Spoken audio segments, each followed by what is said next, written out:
Bonjour les enfants, c'est papa. Mon mur est un asile psychiatrique à ciel ouvert et ma salle d'attente est toujours bondée. Bienvenue à la clinique les enfants.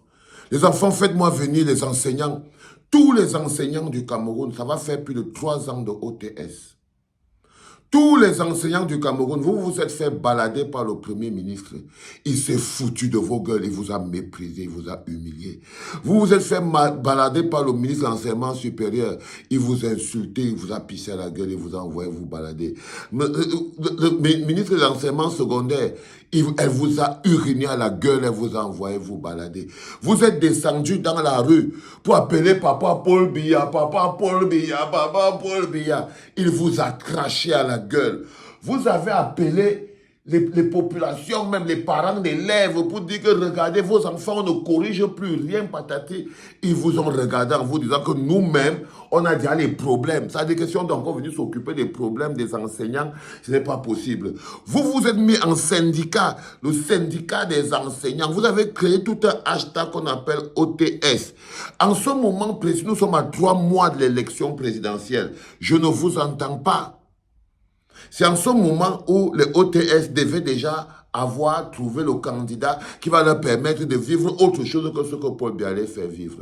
Vous n'allez pas dire que vous n'êtes pas au courant des procédures, vous n'êtes pas au courant, par exemple, des propositions des candidats. Maurice Kamto a rencontré le corps enseignant. Vous ne pouvez pas dire que vous n'êtes pas au courant des propositions, les propositions des différents candidats à l'élection présidentielle dans le cadre de ce qui sera fait pour les enseignants, dans le cadre de l'éducation. Non, vous avez au moins, vous avez la proposition de Maurice Kamto. Je ne sais pas si vous avez des propositions des autres, messieurs les enseignants, par exemple, je suis encore sur les enseignants, mais je ne sais pas. Mais imaginez-vous un seul instant aujourd'hui que vous, les messieurs les enseignants, vous avez une proposition qui change totalement la perception de l'éducation au Cameroun, qui change totalement le traitement de l'enseignant au Cameroun, qui sort l'enseignant de la précarité et met l'enseignant au cœur du développement du Cameroun. Maurice Kamto l'a expliqué clairement. La logique voudrait que le corps enseignant se lève aujourd'hui et choisisse son candidat. C'est comme ça que le peuple se positionne. Le peuple ne se positionne pas en disant, en laissant les opposants dire, le peuple, non, le peuple se positionne par corps sociaux. C'est ça qu'on appelle la responsabilité. Qui est le candidat des enseignants, des OTS? Quel programme avez-vous lu? Non, vous ne pouvez pas juste rester et vous plaindre en ce moment précis. Dernièrement, il y a on les appelle comment? Les intellectuels. Il y a quelques intellectuels qui ont signé une tribune dernièrement. Et je demande à tous ces gens qui signent des tribunes que ça ne sert à rien de dire à Paul Biya de partir et rester tranquille. Non, les enfants, le Cameroun ne peut pas se permettre l'hypocrisie. C'est-à-dire que vous savez vous-même tout ce qui se passe. Les gens font des propositions. Moi, je défends un candidat. Et tous les jours, je mets en lumière la proposition de ce candidat. Et la proposition de Maurice Kamto par rapport à l'éducation voudrait qu'aujourd'hui, les enseignants sachent qu'ils ont au moins un candidat qui a pris en compte toute la problématique de l'éducation nationale au Cameroun. Il a pris en compte toute la mécanique de l'éducation nationale au Cameroun, Maurice Kamto. Depuis le traitement des enseignants jusqu'aux réformes liées à l'éducation. Jusqu'aux réformes liées à l'éducation. Ça veut dire qu'aujourd'hui, je m'attendais à ce que les OTS, les enseignants restent comme ça, ils se disent, ok, nous-mêmes on a déjà notre candidat, Maurice Kamto, parce qu'il a une vision claire, qu'il vous a expliqué. Ne soyez pas des êtres humains non aboutis. On est à 3 mois de l'élection. Un enseignant qui ne connaît pas pour qui il va voter, il est dangereux pour les étudiants. Il est dangereux pour les élèves. Il apprend quoi aux enfants à l'école? Il a des propositions. Ça veut dire que c'est le manque de courage. Où est le syndicat des infirmiers diplômés d'État qui tous les jours m'envoie ici là. Oh, voilà, ça fait 10 mois, les vacataires. Ça fait 10 mois, on n'est pas payé. Ça fait 30 ans, on n'est pas payé. Regarde par où on passe pour aller à l'école. Regarde dans quoi on étudie les enfants. Regarde ceci. Je reçois ici tous les jours. Nous sommes l'association des infirmiers diplômés d'État. Machin, truc, tout ça. Ils écrivent tant, patati, patata. Mais en ce moment précis que nous sommes à 3 mois de l'élection présidentielle, vous devriez vous prononcer en tant qu'organisation. Vous devriez vous prononcer. C'est comme ça qu'un peuple se déploie. Un côté, vous avez les enseignants, ils ont leur candidat, Maurice Kamto, ils écrivent une tribune. Nous, enseignants du Cameroun, tournons le dos définitivement à Paul Biya et maintenant, nous donnons notre vote pour Maurice Kamto. Si tu es un enseignant, le syndicat des enseignants vote pour Maurice Kamto. C'est comme ça que ça fonctionne. Et tu dis non, parce qu'il vous a fait une proposition, mais vous êtes comme si vous ne l'avez même pas lu. Quel type comment vous voulez même fonctionner, même si pour lire seulement le programme politique lié à l'éducation et prendre position. Moi, je parle de Maurice Kamto, mais vous pouvez aller lire pour les autres, s'ils en ont. S'ils en ont. Comment pensez-vous influencer cette élection, messieurs les enseignants? Comment pensez-vous influencer cette élection, mettre sur la table vos besoins et être sûr que vos besoins sont pris en compte? Comment vous allez faire si vous ne pouvez même pas soutenir un candidat, mais vous pouvez vous plaindre?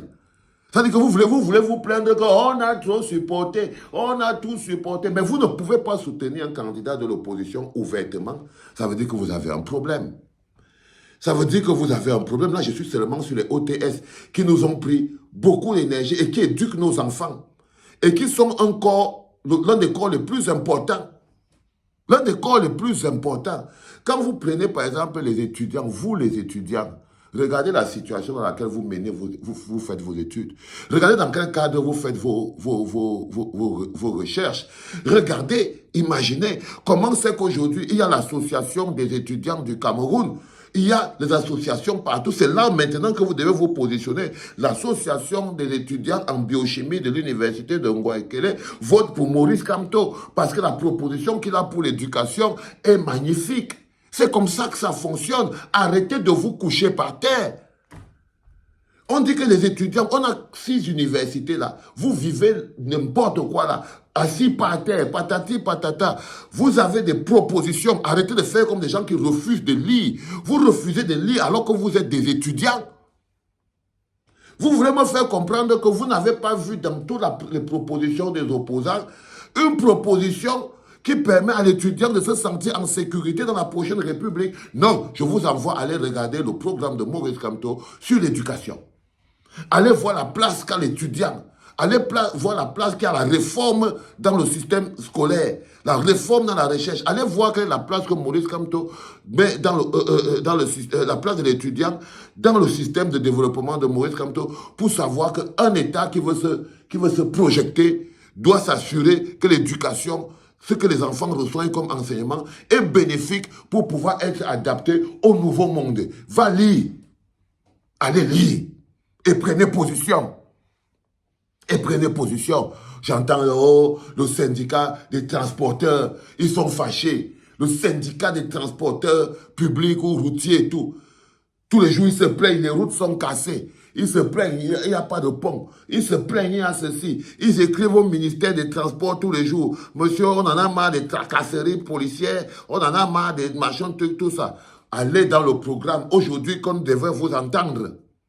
C'est en ce moment précis que vous devez vous-même signer une tribune pour dire que nous-mêmes, on est pour le non à la candidature de Paul Biya, le fait partie, et on décide de voter pour Maurice Kamto. Parce que la structure du pays qui est taillée dans la tête de Maurice Kamto a des routes nickel comme ça là, tout droit, bien tendu.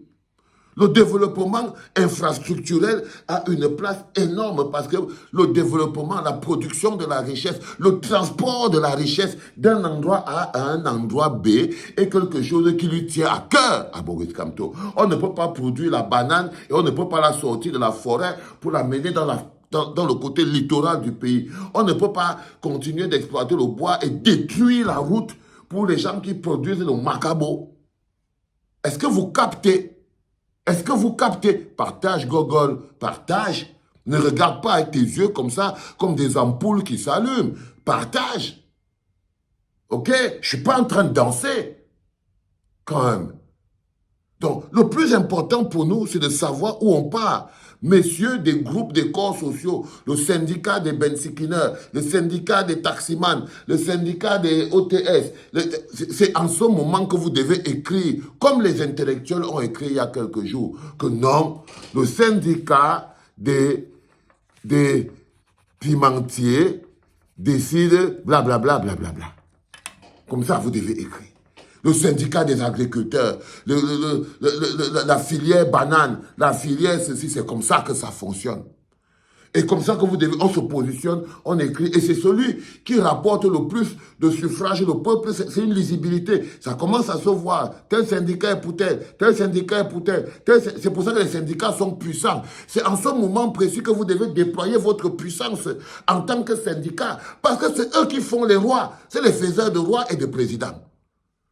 Parce que c'est ça, c'est pour ça que partout en Europe, vous entendez que les syndicats sont puissants. Les syndicalistes ne rigolent pas. Parce que les syndicalistes, quand ils donnent une consigne de vote, c'est une consigne de vote qui prend en compte les problèmes de la corporation.